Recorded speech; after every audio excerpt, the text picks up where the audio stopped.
Hi, everyone. Welcome to the show. Today, we're doing a different kind of episode. I'm behind the microphone, but I'm not asking the questions. I'm answering the questions today. We're doing a little bonus episode, and have to admit, I'm a little more nervous than ever, actually. I'm not usually nervous. Um, but today, the questions are being asked by my not so secret, someone who works very closely with me and has for about 4 years now, Jessica Tholmer. And Jess has a full time job as a content and communication specialist at the Northwest Adoption Exchange in Seattle, Washington. And she works for me also, pretty much doing all of I call her my creation manager because she takes whatever I write and then puts it magically wherever she sees best fit for it. And she's the one who slices and dices the video and posts it online and so on and so forth. She's also a writer.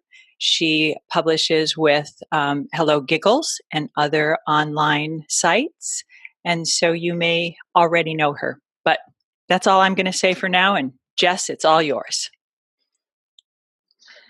Hi, Jan. Hi, Jess. I'm very excited to do this. I also feel nervous. Jan and I talk every single day, but for some reason, doing this is like letting other people into it. So, yeah. But I'm really excited. So, for those who hopefully listen to the Life of Purpose podcast or watch the videos, it'll be a similar format for me interviewing Jan.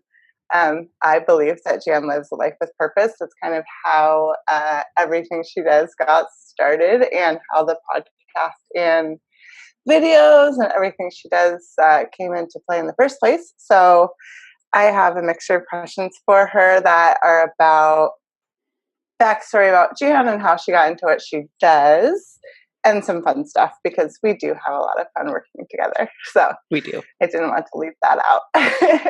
But I'll start, Jan, with some questions that are a little bit about you and what you do, and then interject with some more fun, lighthearted questions that I think people that follow you in your work would love to hear a little bit more about.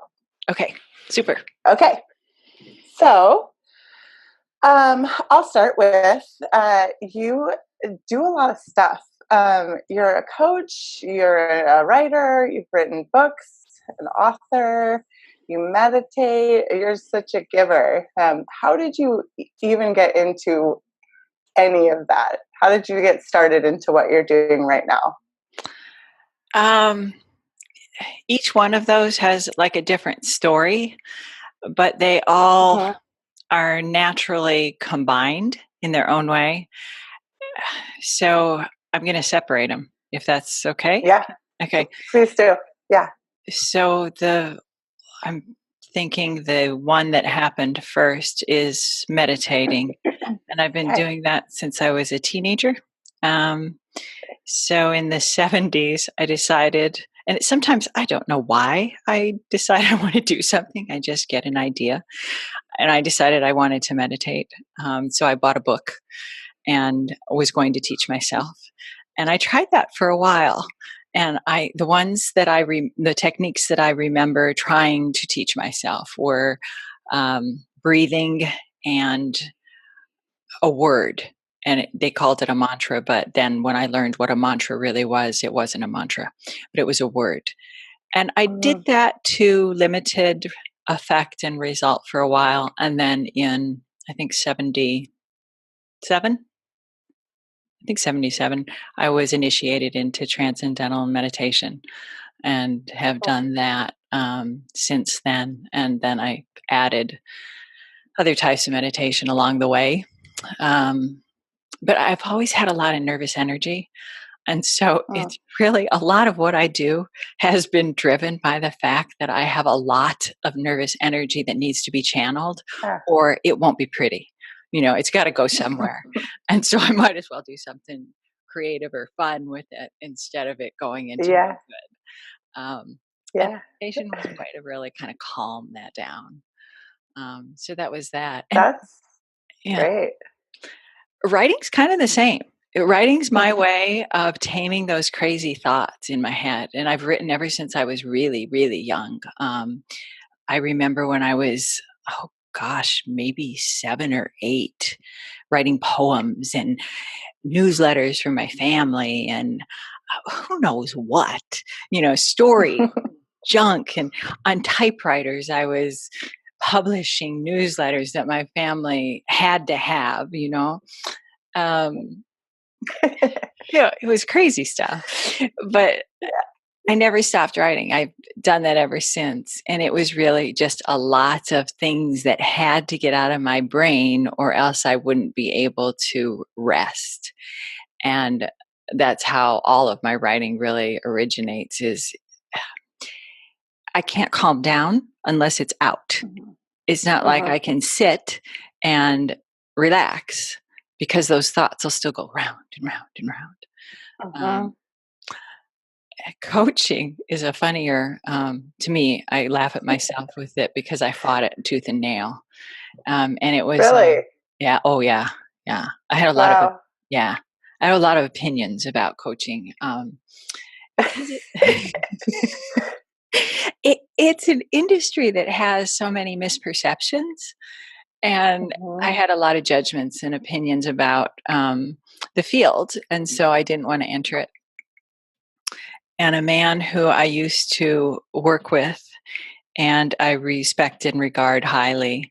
Um, I was in New York having lunch with some former colleagues and friends, and he was part of a small group of us having lunch, and we were just, chatting and talking about what we were doing and stuff. And I had known him through some work that we'd done before for some clients. I hired him to do some customer forums, and he said, "Jan, gosh, you should really be doing coaching." And at the time, I was doing a lot of consulting. And I said, "Oh, John, no, no, not a coach." And he said, "But yeah, you are. You've always done coaching." Um, and because I respected him, I really looked into it seriously and what it was, and understood that in its truest form, it really is a calling. And I resonated deeply with it once I understood that. So, Yeah, long that's answer. amazing. Yeah, well, it was a big question, but I'm surprised. I mean, I know that meditation is such a normal part of your life because you've been doing it for so long, but I didn't realize that since a teenager. That's really deep rooted. And you and I have talked a lot lately, but it's kind of something that I've noticed an influx of people kind of attempting to get into. So I've been personally curious just because there's apps now and, people kind of have their different variations of it. But it's really cool that you've been doing it for so long that you really know what you're doing, which is awesome. Yeah, that's great. I think it's formed who I am in many ways. I think it's changed my Yeah, brain and formed who I am as yeah. an individual. I believe that. I mean, if you've been doing it since the 70s, I mean, how could it not? That's amazing. Mm-hmm. This is sort of connected, but you did mention your childhood or being really young when you started writing. I was going to ask, do you think your childhood or upbringing or environment when you were younger had an effect or inspired any of the current work you do now, which you sort of answered with the writing, but if you have any expansion on that. Oh, in so many ways. Yeah. Yeah. That one's hard for me to even articulate because there's so many ways that it does. I was really a real sensitive person, growing up. Really, really sensitive and really intuitive without knowing what those words were or what it meant. And I was also, I grew up in Gary, Indiana, right outside of Gary, Indiana, which in that era was not easy place. It was full of race riots and drug wars and a lot of turmoil that now, those sorts of things are part of our culture. But in that time, it wasn't known throughout our country or throughout the world. And yet to me as a child, that was a very normal part of life. And so it was an interesting way to grow up. And then added to that, in my house, my parents were amazing because they raised me and my siblings to not be biased or have any sort of prejudice. So I didn't really even understand why there was judgment. And Right.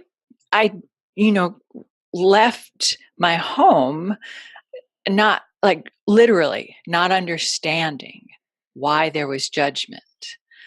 Um, and I think that impacted me so deeply that when I entered the work world, I'm so oriented to what human potential is and how we as individuals can develop. And that's why, life purpose is really my driving passion. We as humans are capable of so much that we don't even know, is what I believe.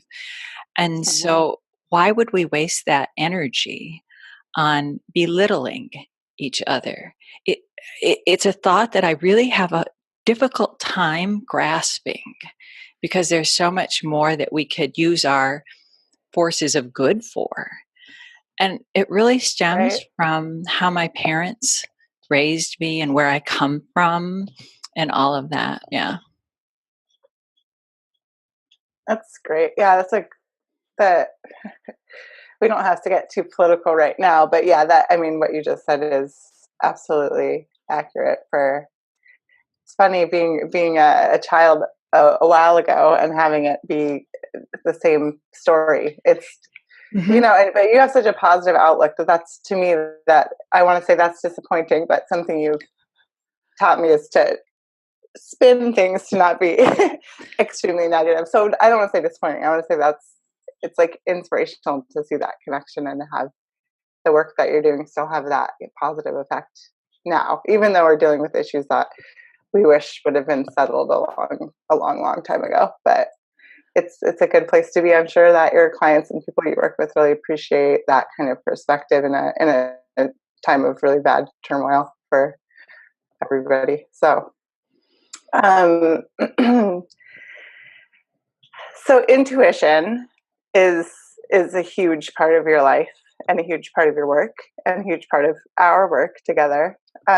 It's obviously very important to you. It's become very important to me. Do you have a specific time? You probably have a bunch, but that you want to share where your intuition has really stood out or stuck with you, either personally or professionally? Just like not to borrow Oprah's words, but that aha intuition moment. It could be anywhere. It could be last week, or how you kind of started to integrate intuition into your life. You're right. I mean, there's so many. It's such a integrated piece of life for me. It's hard Mm-hmm. to. I don't remember the first time because it's been part Yeah, of me since I was very young. But I can remember a really dramatic time that's somewhat recent. Um, and I think the dramatic times are what we remember and point to.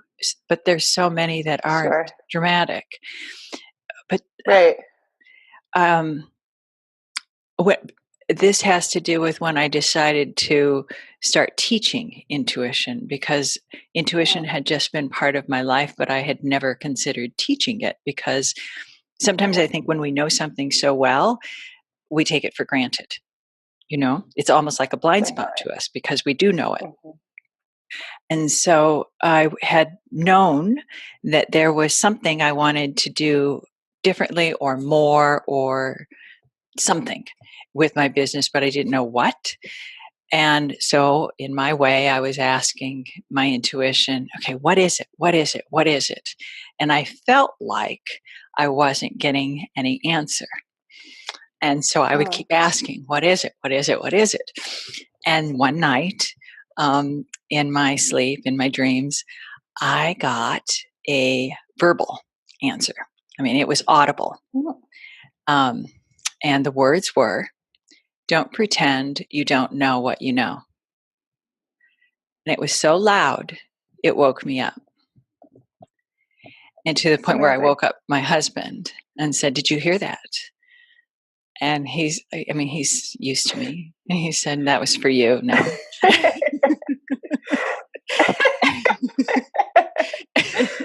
I like that. He's used to um, me. oh, but so I paid attention to it, and but I was still a little frustrated. It's not like I thought, "Oh, okay, I've seen the light. I know now. I know everything. It's all perfect." I thought, well, Right. what does that mean? So the next day, I Yeah. thought, okay, so what do I know? But what I do in the mornings as part of my routines is I meditate and I contemplate, and part of my prayers and my personal time is I do my writing, and I look through my notebooks, and in my notebooks I had written all of the ways that I practice my intuitive stuff. Mm. And I thought, oh my gosh, this is what I know. And it was all there, and the course was all pre-written and everything. And so that to me Yeah. was a really vivid, dramatic thing that doesn't always happen. I mean, that's pretty unusual for Yeah. it to be that dramatic. Yeah. Right. So that's how you decided to do your intuition course. Mhm. Mhm. Wow. I didn't know that. Yeah, that's really cool. Yeah, your intuition course is it's so special to me. Every week we do what we've just called Intuition Wednesday.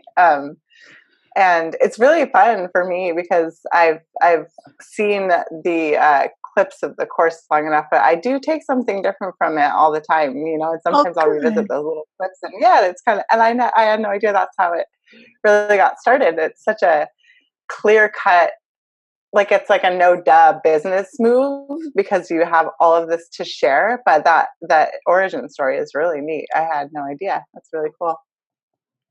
Mm. Um, Jumping back a little bit, I'm curious about this. I think other people would be too. I'm always interested about people's names. That partially comes from the fact that my name is my name is Jessica, which is a very very common name for my era. So it's the number one girl's name in 1987, and it means nothing to my family. Like it was like my parents couldn't decide and just landed on Jessica's cute, whatever. So like I have no attachment to it. I'm always curious about other people, and I've always really liked the name Jan, and it's not a name that's from my generation, so I don't know any Jans except for you. Do you know the backstory on your name? How your parents landed on it? I do. And it wasn't common in my era either. I learned Mm-hmm. and found more Jan and Janet's. Janet is the full name that I have as I Mm-hmm. grew up. And actually, I had a very, very good friend named Janet also. And we used to call ourselves Jan Squared. Um, but and it was fun to It's cute. know Jan. But no, I didn't know many Jans at all. My mom had a best friend. My mom didn't have a sister, but she had a best friend, and her best friend had named her daughter Janet after a character in a book. And my Oh. mom named this young girl, um, or anyway, this Vera was my mom's friend, named her daughter Janet. My mom liked the name, named me Janet, which was unusual because she had named my other sisters names that went together and had planned to name me Michelle, Oh. which I liked more when I was younger and Uh-huh. thought I always wanted to be nicknamed Mickey. And so for years, I played around with the nickname Mickey because I thought I would have made a great Mickey, and Jan didn't really, you know, what, anyway. So, but then I started looking into what Jan meant and all of that.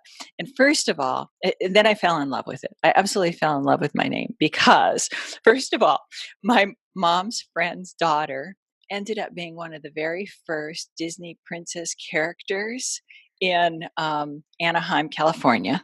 because they lived in Anaheim when Disneyland was first built. So that alone made me very happy. I felt like I was, royalty to Disney, and yeah, that was enough right there. But Of then, course. yeah, right. I But then love that. yeah, and then my mom and dad, like I've said, they were fabulous parents, and they just made us all feel so loved. And I know that I was like many children in this world, unplanned, but they always told me I was their gift. And my name means God's gracious gift. And Uh, so that to me, what has always been so heartwarming. And mhm. man, not that long ago, maybe about 3 years ago or something, I was online and I got a random message from a woman who told me that my name in Sanskrit means life purpose. Really? Yeah. Oh, Yeah. that's, yeah. And so Wow. I thought, okay. So my mom knew what she was doing, whether she, knew or not. Yeah. So, That's so incredible. yeah. Wow. Oh, I love that. Yeah. Even though, yeah, I think that you would have been a very great Mickey too, but knowing Thank all this, you. yeah. I think Jan is perfect. How cool is that? Wow. What an Fun, huh? amazing story. Yeah, Yeah. that's really fun. Yeah. Um, okay, so I already know that you and I are both into astrology.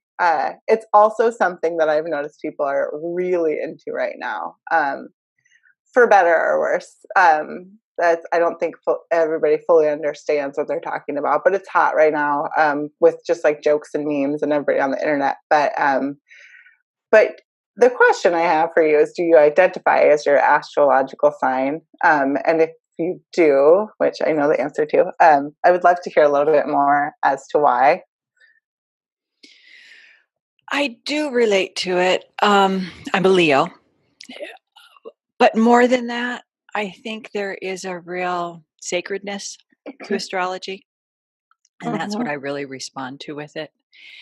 Because I think that in this world, we have so many indications of an order to things that nature, no matter what your belief, if it's a traditional God, if it's a natural God, whatever, I believe there is so much given to us to Mm. decipher.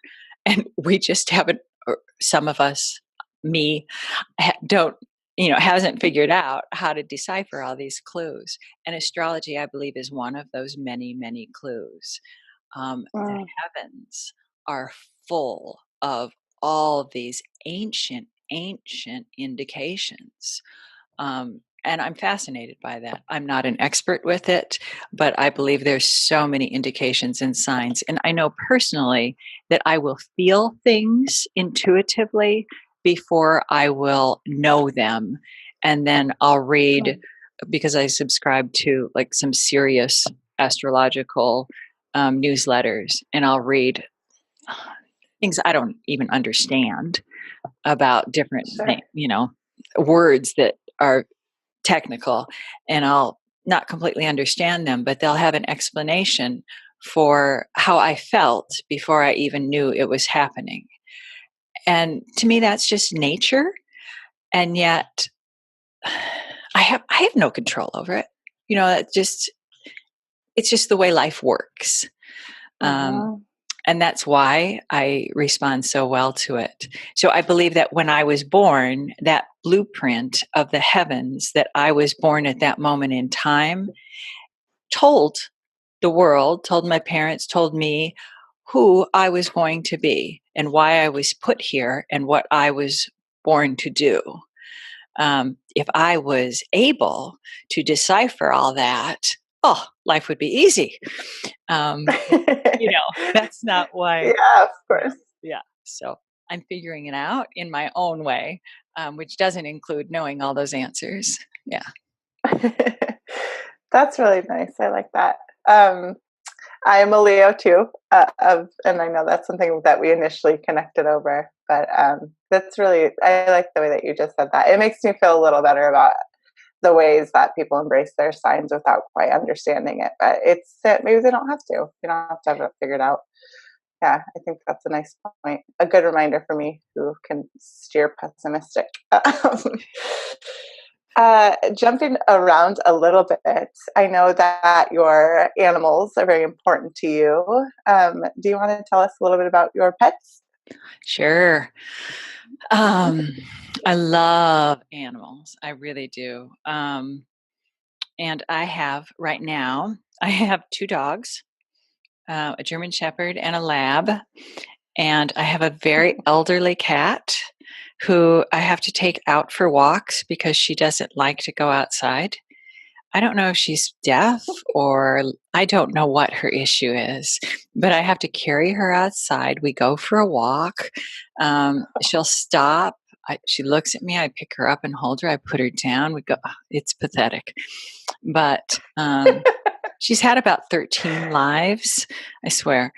And then until very recently, I've had horses too. But yeah, I love animals follow me. I love animals. Do your dogs and cat get along? What's that? Do your dogs and cat get along with each other? Yeah, not so much. Not these. Yeah. Others have, but not these. Tolerating. Yeah. Yeah. It's always a toss up. Yeah. Well, what would people be surprised to learn about you? Do you have a secret passion or hobby, or just something you don't talk about on the internet as often?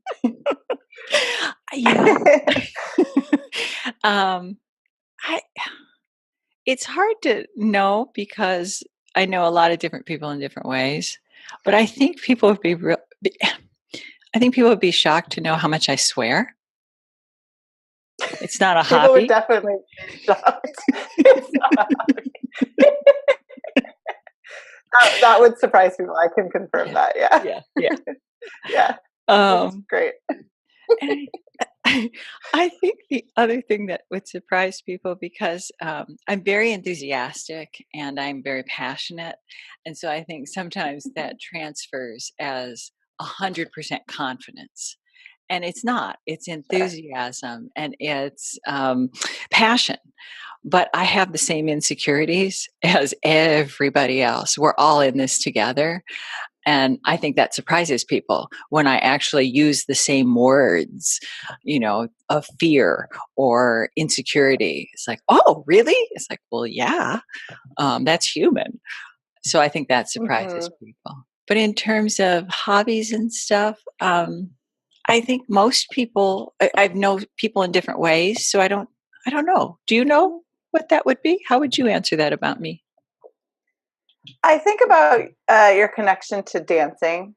When I was constructing this question, that's kind of what came to mind, which isn't totally fair to say it's like a surprise, because you have written about it and you definitely allude to it, or will like or share content from ballet and that kind of connection, and you do yoga, and I don't think that would surprise anyone, but they're kind of interconnected in my mind. That's what I had in mind, because I don't think a lot of people know that about you, because it doesn't quite work into what you do for work, so you don't share about it, which I'm not saying you should, but that's what came to mind. Though swearing is a funnier answer than what I thought you were going to say.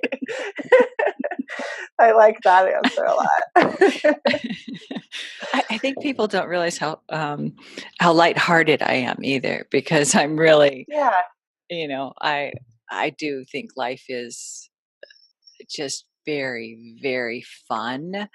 And I am very lighthearted. Yeah. You are, yeah. And you are a very fun person, but I do think if you just follow your work, everything you do is so deeply connected to mind and to spirit, and those things aren't often thought of as lighthearted, but you are. I mean, you have a great sense of humor, and you're a super fun person. So that's important for people to know. That's a good leeway into some more lighthearted questions. So I'll start with, since we're in a season right now, do you have a favorite season, a time of the year? Like, it could be holiday related or just in general. I have, well, though I have different ones. I guess I try to stretch it out as Yeah. I think of answering this because Mm, fall is my favorite season, but it's not my favorite holiday. Um, right. Valentine's Day and Easter are my two favorite holidays. Isn't that Oh, I didn't funny? know Easter. Yeah, Yeah. kind of weird, huh? Yeah. Yeah.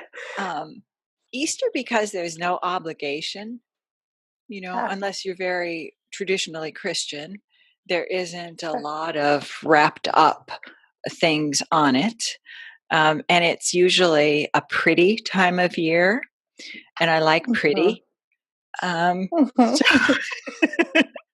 Great. yeah, yeah.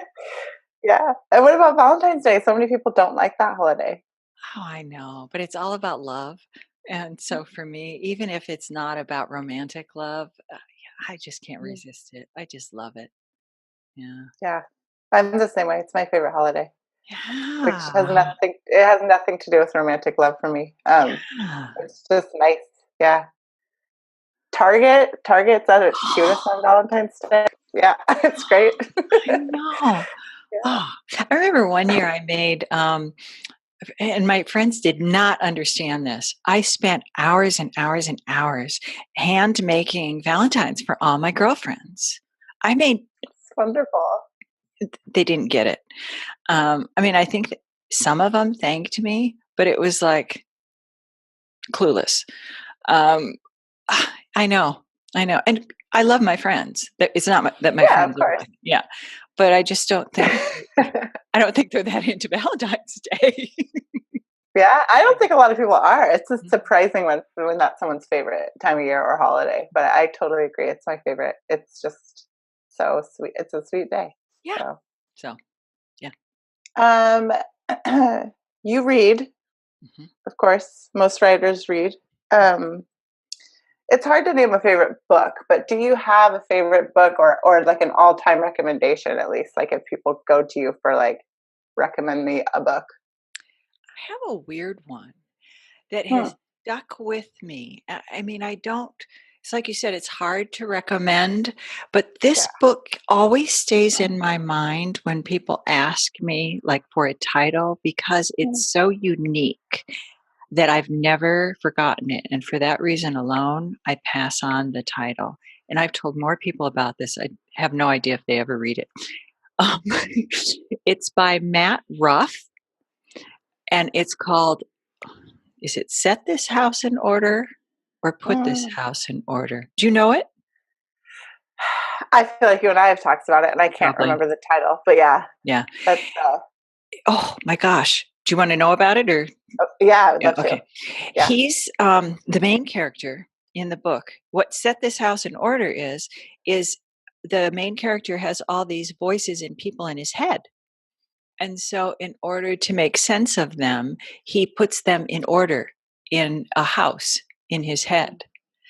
And the book is a detailed story of how he does that and the order in which he does it. It's brilliant, and the writing is wonderful. I just loved it. Yeah, Really that's original. Yeah. yeah, that's fascinating. Hmm. Yeah, I remember the name of the author at least. So that's something I should add to my big list of books. You can see my stack back I'll there. pass it on to you. I'll put it in the next Oh, mailing. Yeah. oh, thank you.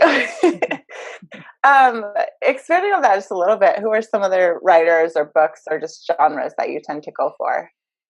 My favorite genre is magic realism. Mm, wonderful. Because I think it really even before I knew what it was called, I always Mhm. oriented to it because I think it matches me. I've got that really grounded, practical side, and yet I've also got that other side of what do we really know? There's this whole aspect of life of, what if, and that to me is very much what magic realism does. It's like very grounded and that also pulls in that sense of, well, what is this non-reality? Um, Mhm. my all-time favorite author is Isabel. I'm going to slaughter the names because my favorite authors are hard to pronounce. Isabel Allende. Mm-hmm. Is that how you say her name? Gosh, Yeah. I love her. Oh, I've actually never read her, but that is so funny because she's come up like 3 or 4 times in the last month, I swear. I'll send So you this some is of her books too. Okay. that would be great. Okay. Yeah. I have shelves of her books. And when I lived in California, I missed a couple of her writing workshops and I kick myself, but I just didn't Mm-hmm. have the scheduling to do it. But that would have been something I would have loved to do because she used to do workshops at Berkeley. Yeah. Anyway, Yeah. her, and here's, how do you say his name? Amor Towles, you know? Oh, I've never. Yeah, I know who that is, but I've never known how to say his name either. I Yeah. love his writing. Oh my Yeah. goodness. Oh, he's so Wonderful. good. Oh, Yeah. and then another one I can't pronounce. I think he's everybody's favorite. Paulo Co. Oh, Coelho, Thank you. maybe. Hmm. Yeah. Hmm. So good. Yeah. Those are Hmm. great answers. That's a good range too. I like that. Um, Isabel, that is so funny you say that. We'll have to talk about that later. I have a story behind it. Um, okay, this is not necessarily related, but it is a cheesy question. But I just want to know. Love You're cheesy. on a. Me too. uh, you're stranded on a desert island. What 3 things would you want with you? Oh, oh, I hate I limiting. know. I'm not good at limiting. I like No, I can I don't. scratch this? Okay. So, Yeah. okay, I'm gonna like push the limits on this one. A loaded, Go for it. completely loaded, and with a permanent battery. Okay. Awesome. Um, oh, this one's really gonna be talk about cheesy. A grooming and makeup kit. I love it. Yeah, that's me. And a, a combination writing and sketchbook. That's great. What else do you need, really? That's an awesome answer. Yeah. If you were just super duper famous, Hmm. what would you want it to be for? Depends on the day. I mean, Mm. seriously, on my different Hmm. moods. Um, Uh-huh. I mean, there are days when I'm listening to great music and I wish I was a rock star, seriously, and I have no musical talent, but I love music. So there's like crazy stuff like that. But Hmm. I really do have a side of me that's very athletic, and Mm. my younger self would have loved to have been a professional dancer. That would have been part of me. Um, I would have loved that. Professionally, I would have, and these are things that aren't part of my life or things I would put the energy in at this stage, but I would Sure. have loved to have been serious about being a neuroscientist and to be known for some groundbreaking breaking research with that. That'd be amazing. That's something I thought of earlier when I asked about a surprise or secret. You do talk about neurology a lot and brain science, and you share a lot. But I don't think that that's something people definitely know about you is how much you do know about the brain.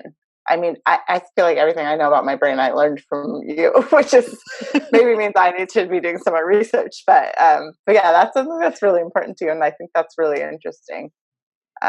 It's a really important thing that we should maybe all be a little bit more interested in. But you know a lot about the brain, and I think that's really really cool.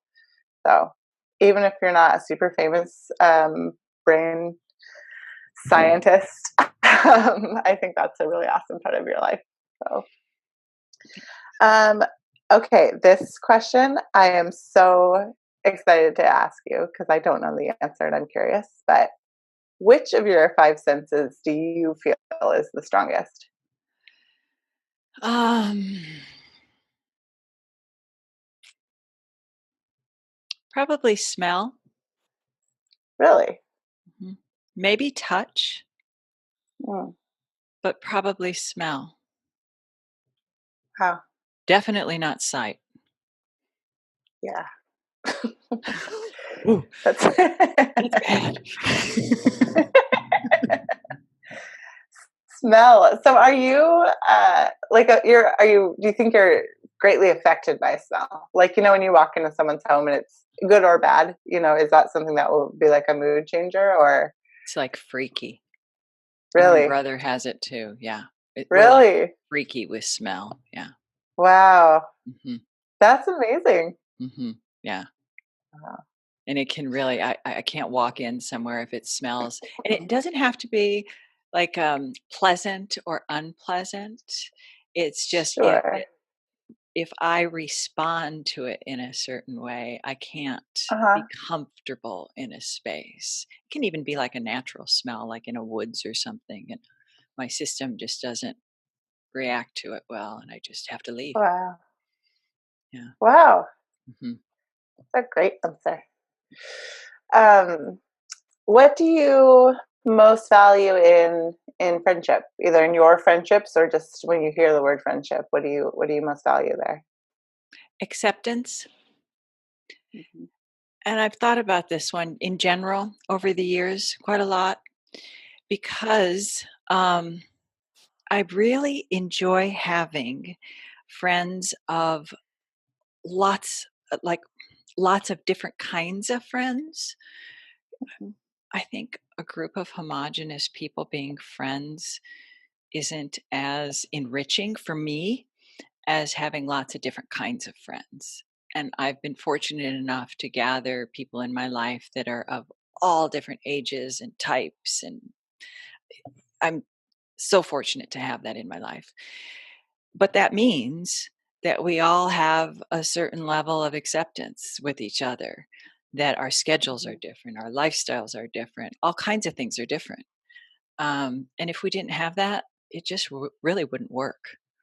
Um, and I really appreciate that. I'm really, really appreciative of that. I think that's super important. It kind of ties back to what you were saying earlier, the way you were raised, the environment you were raised in. And that makes sense that that is where your mind goes, because there are a lot of people who are just friends with people that look and think and act just like them Mhm. and are the same age and have kids or don't. It's like, what are you gaining from that? So I agree, because I have friends that look and feel and act differently from each other, and I think that's a huge part of growing, which is really important. It also speaks to the kind of people that you have had on your Life of Purpose podcast. Mhm. Um, I personally feel like no two people have been the same or even very similar at all, which I Mhm. think is makes for your show to be that much more interesting, because I tend to be drawn to people that have the same thoughts as me or are similar to me. But through Life of Purpose, there's so many different people that I've heard perspectives from that I never would have tuned into, like what they do without being, have this connection to you and to our work. So that definitely is reflected in some of the work you do. Um, and that being said, this is probably a little repetitive for people that are familiar with the phrase "life of purpose" or have listened to your podcast. But what does life of purpose mean to you? We say those words so often, just in your work and on your show. But what does that mean to you specifically? Specifically, life of purpose for me has always meant that we are born to do something. Mm, We individually are here to do something. And I think until we know what it is that we want to do, we've got a feeling. It feels differently for each of us. But until we're fulfilling that, we've got an unfulfilled feeling. It's a restlessness or a mm, dissatisfaction or something within.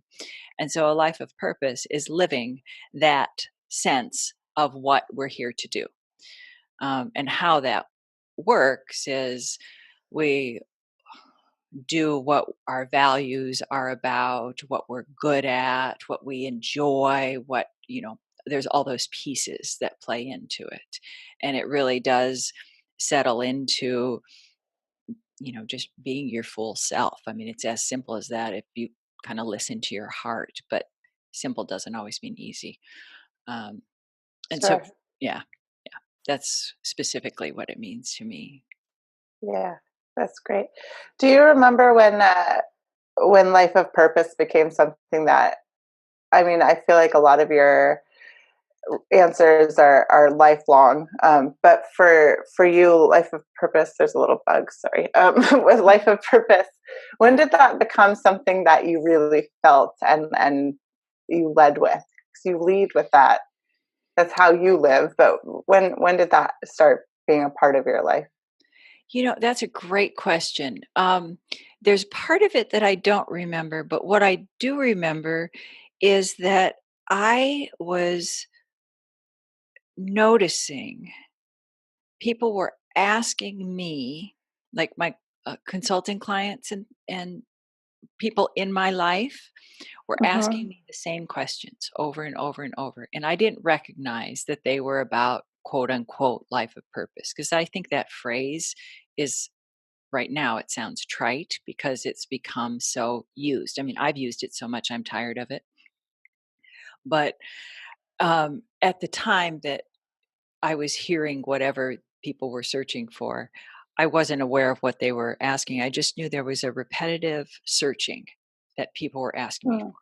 And so what I was doing was I was in my morning writing down what I had in my mind, what was coming to me, and what sorts of inspiration and things were just coming to me. And after I wrote for a month, I noticed that what I had written were all these responses to really fully showing up and living what was important to you in life. So eventually it translated into life of purpose and it translated into the book that I wrote and all of that. So that's how it, all turned out that way. But it originated Yeah, with people asking me questions of a theme that I didn't know what that theme was. right. Ah, that makes sense. I think it's great. I totally understand why it might feel trite because we do say it a lot, but I don't think it's, I know where you're coming from, but whenever I say life of purpose, I specifically say those words separately. So it's not just like life of purpose, yada, yada, because it really is, it totally defeats the purpose if I just let it become like, yeah, this is like life of purpose stuff. I Mhm. really intentionally try to go into it going, hey, this is a life of purpose because it's a big part of your work, and I don't want it to become something that's just brushed aside really quickly, like Thank you. as a title of a podcast, which it is, but it really is important. And everything that you do in all of your interviews are extremely intentional, and I think that comes across to your listeners. So Thank you. just for the record, I don't think it's straight. Thank you. um, you're welcome. This we maybe have one or two more. Okay. This is similar, so if this is too similar, just you can tell me. But do you have a personal motto or something that you go to that's not necessarily life of purpose, but do you just have a little that thing that sticks with you? It changes. And sometimes it changes by the day, but one that I return to a lot, Mm-hmm. it's a funny one. It's not funny, haha, but it's one that might surprise people. Um, it's I am love and I am loved. That's really nice. I think we all forget that sometimes. And that one reminds me of, what we all come from, which is love, and that we have that to receive also. And that really sets my day in the way that I want it to be. So, And that makes sense why you love Valentine's Day then. yeah, It's directly connected. all I about really heart. like I think that's really sweet. Okay, we'll have this one be the last one. When you think happiness, what's like where does your mind go? What's your true happiness? In terms of, I think of happiness and joy in two different ways. Mm, Happiness to me is like the lighthearted stuff, like listening to music and dancing and being on the water and things like that. And Mm-hmm. joy is that deep, values based contentment that fills my soul. So, which do you want? I have both. Is that greedy? We can go with the original word first. See where Happiness? we Okay. Yeah. So happiness really, I get so happy, and this might tie back to the dancing. I love music. Give me a great song, give me music, give me, let me dance. That makes me so happy. I think Yeah. some people would be surprised to know the kind of music you really like. I mean, you really like Rihanna. I love Rihanna. I do. That's Yeah. when I first found that I was like, Jen is my people. This is great. Rihanna. I mean, everyone should love Rihanna, but Yeah. it's like people who like Rihanna, I'm like, yes, you're, Uh, yeah, yeah. What's not to like? Seriously. exactly, Although you're right, my exactly. sister, when we were somewhere and her song came on and I cranked it up, she looked at me like, "What?" Yeah. So, yeah. Um, I think it's great. You have great taste in music. thank you. Um, and what about the joy piece? Because I think it's important. Joy is a big Jan word to me too. Mhm. It's something that you integrate into a lot of what you do and a lot of how you live, and I think that's a really important distinction. Joy is What does that mean to you?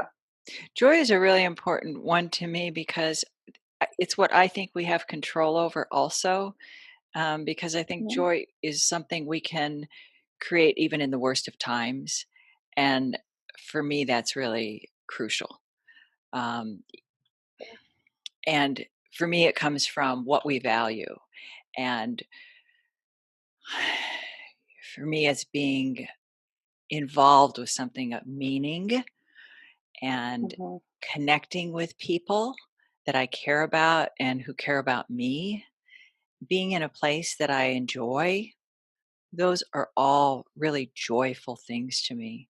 Beauty is Mm. really important to me. When I was joking about but I was serious about the grooming and, makeup kit on the Mhm. desert island. It's not because obviously nobody would see me, but to me, beauty is important. The desert island would be Mhm. gorgeous. Well, I like beauty. I want to have those flowers. I want to have nature. I love beautiful things. Yeah. So joy is that deep, deep part of, yeah. And people, I yeah. love that. Yeah. What brings you joy, and then also what is joyful around you, and it's all kind of connected, which I think is important. I'm a big beauty person too. I know we both care about our hair, and we both like makeup. And yeah, it's not vanity, right? It's like that's what Mhm. makes me happy. I do it Mhm. for me, right? You do it for you, Mhm. and I think that's really important. As important as admiring the beautiful flowers on your deserted island. I think that's really Exactly. great. Yeah. Yeah, it's lovely. It's good. It's really important. Well, that I think we got all of my questions. Wow. Um, Okay. Thank you, I Jess. know this was really fun. I just I adore working with you, so this is really fun. I could do this every day, honestly. We should Thank just do it. Well, let's see if Yeah. anybody wants to hear. But thank you. Thank you. Thank you. Um, Yes, of so course. everyone, that was Jess, and you've heard all the questions about me. And next time you'll hear us return to the normal podcast format where I interview other lives of purpose. So bye for now. Bye.